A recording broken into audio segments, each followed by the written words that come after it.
You just clicked on this video because you feel like something inside you is out of control.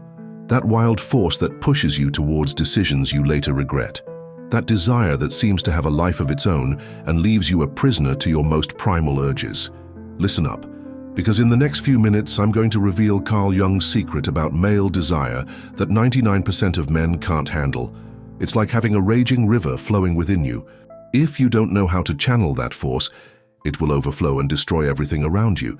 But if you learn to direct that power, you'll have enough energy to power an entire city. You know that feeling of being at a party and sensing that irresistible urge to connect with someone? You want to act, but you freeze up. Or even worse, you act impulsively and then spend days regretting it. That's exactly what we're talking about. You're not weak.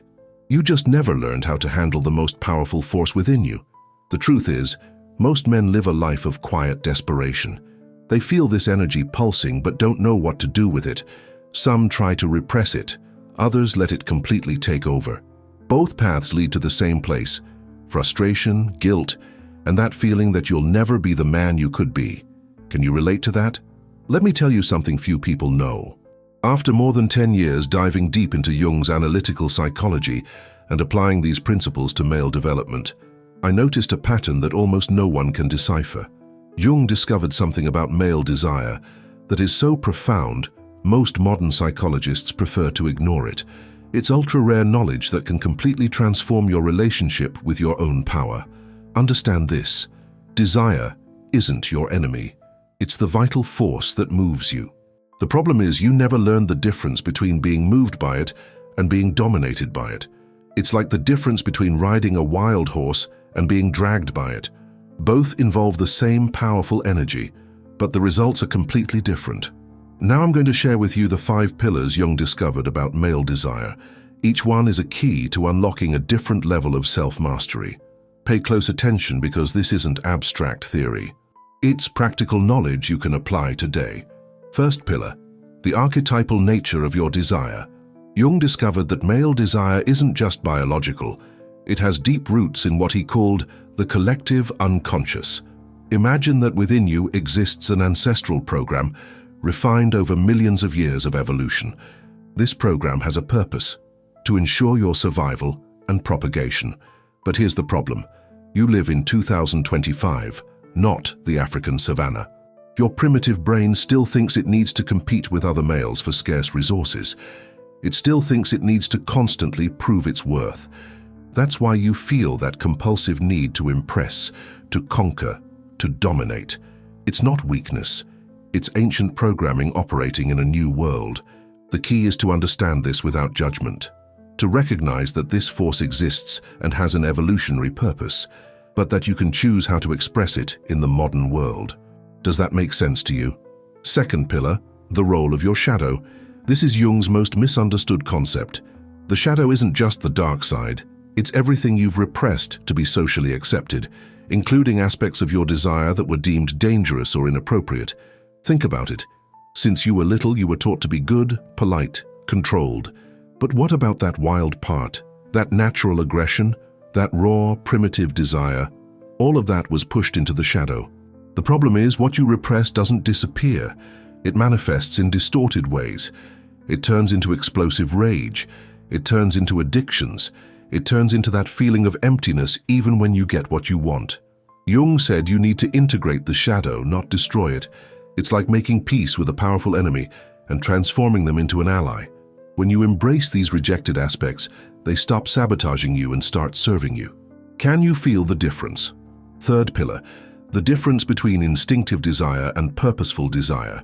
Here's a secret almost no one realizes. Every man has 2 types of desire operating simultaneously. The first is instinctive desire.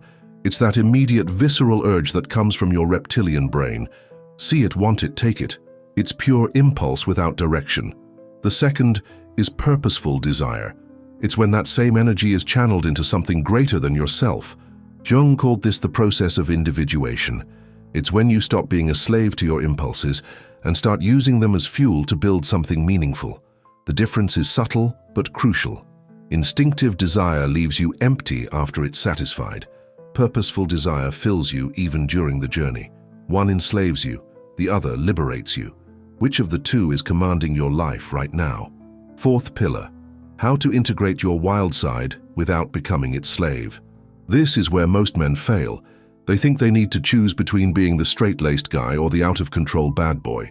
Jung discovered that this is a false dichotomy. True mastery comes from integration. Imagine a samurai. He has all the ferocity of a warrior within him, but he also has the discipline to use that strength only when necessary. He doesn't repress his violent nature. He refines it. That's what you need to do with your desire. Recognize its wild nature, honor it, but also develop the awareness to direct it. This doesn't happen overnight, it's a process. But every time you consciously choose how to express your desire, you're one step closer to mastery. Is this starting to make sense? Fifth pillar, the path of individuation as the key to mastering desire. Jung believed that every man has a unique destiny, a path only he can walk. He called this the process of individuation. It's when you stop trying to be what others expect and start becoming who you truly are. Here's the connection with desire.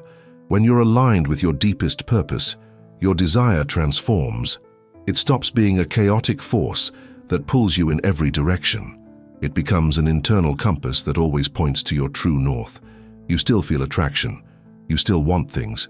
But now these desires are subordinate to something greater. It's like the difference between a river without banks that floods everything and a well-directed channel that generates hydroelectric power. The force is the same. The result is completely different. Can you visualize that in your life? Now I'm going to teach you the framework I developed based on Jung. I call it the 3C method of conscious desire. These are 3 simple but profound steps you can start applying today. First C, confront. Most men run from their deepest desires. They're afraid to look them in the face. But you can't master what you don't know. The first step is to have the courage to face your most primal impulses without judgment. It's not about acting on them. It's about recognizing that they exist. When you stop pretending you don't feel certain things, you reclaim power over them. It's like turning on the light in a dark room. The monsters that seemed scary are just shadows. Do you have the courage for that? Second C, comprehend. After confronting, you need to investigate. Where does this desire come from? What's its evolutionary function? What is it trying to tell you? Jung said that every impulse has a wisdom behind it, even the most destructive ones. When you understand the message, you can meet the need consciously. For example, that compulsive urge to impress women. Deep down, it's about validation, about proving your worth, but you can get that in much healthier and more authentic ways. Does that make sense? Third C channel. This is where the magic happens. After confronting and comprehending, you can direct that energy wherever you want. It's like taking an uncontrolled jet of water and aiming it to put out a fire.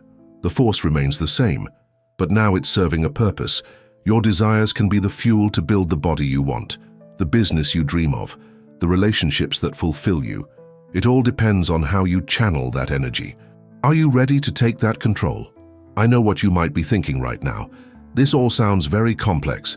Jung, archetypes, individuation. How does this apply to my real life? Let me tell you something. The complexity is only on the surface. Deep down, it's about something very simple: knowing yourself, accepting your nature, and using your strength consciously. It's not about becoming a monk or repressing who you are. It's about becoming the best possible version of yourself. That version that uses desire as fuel, not as shackles. That version that naturally attracts because it's aligned with its purpose. That version you know you can be, but haven't fully manifested yet. Think of all the times you acted on impulse and regretted it later. All the opportunities lost due to fear or insecurity. All the relationships you sabotaged because you didn't understand your own motivations. Now imagine how different it would be if you had this clarity. If you could use all that energy in a directed way. Remember what I said at the beginning. Your desire is like a raging river. The question isn't whether it exists or not. It's there, constantly flowing. The only question that matters is this: will you let it drag you along, or will you learn to navigate it? This knowledge I've shared with you today is rare. Few seek it. Even fewer apply it. Most prefer to continue being victims of their own impulses. It's easier to blame hormones, society, women, but you've made it this far. That already shows you're different. that you're ready to take responsibility for your own vital energy. The path isn't easy. Confronting your shadow can be uncomfortable. Understanding your deepest patterns requires courage. Consciously channeling your desire requires daily discipline. But on the other side is freedom, the feeling of being in command of your own life, of using your masculinity as a creative, not destructive force. Now it's up to you. You can close this video and continue the same way, being tossed around by your impulses. Or you can start the journey of integration today. Apply the 3C method. Confront what you've been avoiding. Comprehend your true motivations. Channel that force to build the life you truly want. The choice is yours. But remember, the river keeps flowing, with or without your conscious participation. The only difference is whether you'll be the captain of the boat or just another piece of wreckage carried by the current. If this video opened your eyes to something you already felt but couldn't name, do this now before you forget. Like and subscribe to the channel, because this is just the beginning. There's much more transformative knowledge waiting for you, knowledge that few share and even fewer understand. Your desire isn't your enemy. It never was. It's the most powerful force you have. The question is whether you'll continue to be afraid of it, or finally learn to ride that power. The river is flowing, the energy is pulsing, and now you have the map to navigate. The journey begins with a single step. What will yours be?